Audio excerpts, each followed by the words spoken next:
You guys are working on another record or have one coming out here fairly soon? Yeah, we have a new LP called Beneath the Tip of the Iceberg, and it breaches many points of subtleties of the brain, functions of the brain, and you know, Roy can really give you a good idea.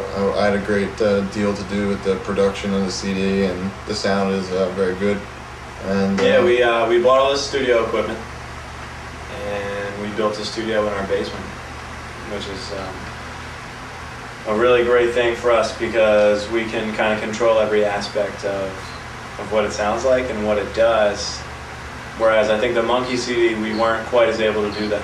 We went to Detroit. We had a little more than a week to do the whole thing, and it was good. It was us, but at the same time, it wasn't us just totally immersed in something. And so this CD was, I think, definitely that. It was us just kind of immersed in the music and really just pulling the strings. Really from, I mean, just start to finish, just pulling the strings. Now, is this also your practice spot also? Yeah, we practice there too. Yeah, the basement of my head studios. And now that we got that out of the way, who are you guys? We're just a couple good old boys from the South. No, let's see. We are Law from Atlantic City. We consider ourselves kind of an art rock as opposed to alt rock. Yeah, we kind of do whatever we want. That's kind of why we took like creative control of our new record. We knew we wanted to control everything and not be like overproduced and stuff like that, like with big producers or big names like friends of ours. And you know, that's why we pretty much smoke weed wherever we go. You guys had a music video on there.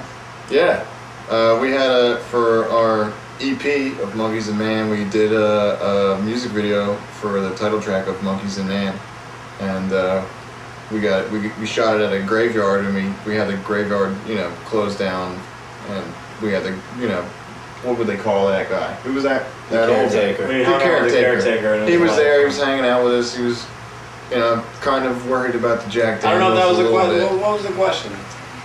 Well, we shot a music video for our last one. Tell them a little bit about the music video. Yeah. So yeah, we had fun with Jack, and we had a graveyard to ourselves, and we were able to play music, and it was fun. Yeah. Are there any possibilities of any more with this new record coming out? Oh, definitely. We're going to be shooting two music videos. One for our what's going to be our main single, Jeffrey Dahmer. We actually didn't perform it tonight here at the Haunt in Ithaca, but it's going to be a hell of a video for that. We were thinking about doing a lot of cool things. We were balling around some ideas. We have a great crew that's going to be behind us for it. We've really been coming up with a good team, so we're going to do a video for Jeffrey Dahmer, and we were thinking about maybe doing a video for our new song Orpheus as well, or maybe possibly the title track Beneath the Tip of the Iceberg, which is a hell of a new song of ours. So I think Jeffrey Dahmer might actually be in rotation at Last Exit for the Lost. Yeah, I was going to say, I thought Soraya played that the last couple of weeks. It's kind of like this, it's funny because it's kind of like this bluesy, almost wholesome sounding riff, but the lyrics are all about becoming a serial killer in a way.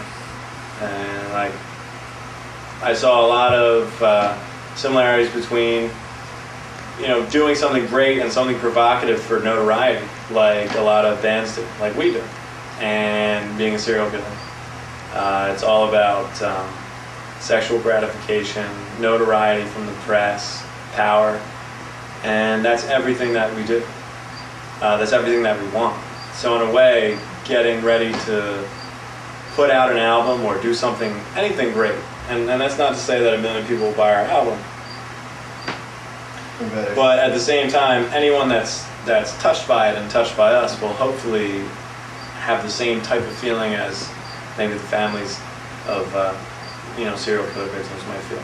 Or don't know really what to say. For those of you who've been listening along for the past, 7, 8 years now, I am their 4th drummer. Lucky number 4. What happened to the other? Time.